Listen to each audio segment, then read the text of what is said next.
বাজারে আলু পেঁয়াজের মতো কেজি দরে বিক্রি হচ্ছে মোবাইলের ক্যামেরা। প্রতি কেজি মোবাইলের ক্যামেরার দাম 20,000 টাকা। সাধারণত প্রকারভেদে একটা মোবাইলের ক্যামেরা কিনতে গেলে দাম পড়ে 700 থেকে 1000 টাকা, কিন্তু সেই ক্যামেরাই ওজন ধরে 2500 টাকায় কিনতে পাওয়া যাচ্ছে হাজার ক্যামেরা। সেই হিসেবে একটি ক্যামেরার দাম পড়বে মাত্র 2.5 টাকা। ক্যামেরা বা আলোকচিত্রগ্রাহী যন্ত্র দৃশ্য বা চিত্রগ্রহণ ও ধারণের যন্ত্র। দৃশ্যমান স্থির বা গতিশীল ঘটনা ধরে রাখার জন্য এটি ব্যবহার করা হয়। দেশের আনাচে কানাচে থেকে অ্যান্ড্রয়েড বা বাটন ফোন সব ধরনের ফোনের বিচ্ছিন্ন ক্যামেরার পাহাড় জমা হয় সুজন মণ্ডলের কাছে। বস্তা বস্তা ফোন মেলে সুজনের আস্তানায়। এরপরে কাজে লেগে পড়েন ফোন থেকে পাওয়া রত্নের খোঁজে। স্ক্রু ড্রাইভার দিয়ে চোখের নিমেষে খুলে ফেলেন একের পর এক ফোন। আলাদা করা হয় ফোনের ক্যামেরা, ডিসপ্লে, মাদারবোর্ড সহ যাবতীয় জিনিস। 15 থেকে 20,000 টাকা কেনা মোবাইলের ক্যামেরা থেকে 500 পর্যন্ত লাভ হয় বলে জানান সুজন মণ্ডল।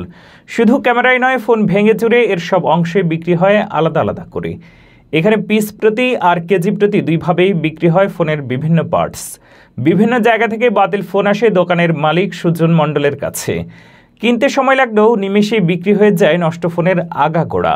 খুচরা বিক্রেতা মোবাইল সার্ভিস সেন্টার ভাঙাড়িপট্টি থেকে নষ্ট মোবাইলের জায়গা হয় তার ভাণ্ডারে, কিন্তু তাকে এই নষ্ট ফোন কিনতেও গুনতে হয় 500 থেকে 1000 টাকা। এখান থেকে প্রয়োজনীয় পার্টস নিয়ে মোবাইল মেরামতের কাজ করেন স্থানীয় মেকানিকরা। পুরাতন এইসব জিনিস দিয়ে মোবাইলে প্রাণ এনে দেন শহরে বাজারের ছোট ছোট মোবাইলের কারিগররা।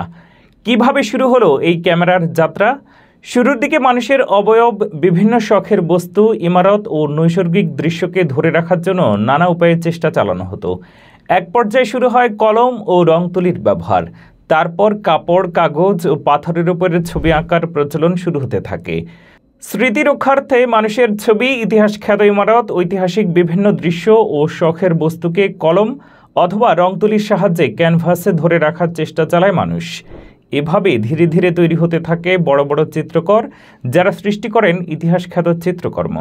স্থির ছবি তোলার জন্য ব্যবহৃত ক্যামেরার যখন আবিষ্কার হয় তখন থেকেই স্টিল ক্যামেরাই ক্যামেরা নামে চলে আসছে। ভিডিও ক্যামেরা আসার পর এর স্থির বা স্টিল নামটি যোগ হয়। আধুনিক ডিজিটাল ক্যামেরাগুলো একই সঙ্গে স্টিল পিকচার ও ভিডিও ধারণ, এই দুই ধরনের কাজই করতে পারে। দর্শক, এই ছিল আমাদের পপুলার মিডিয়ার আজকের আয়োজন। এমন সব ভিডিও দেখতে আমাদের পেজটি ফলো দিয়ে রাখুন।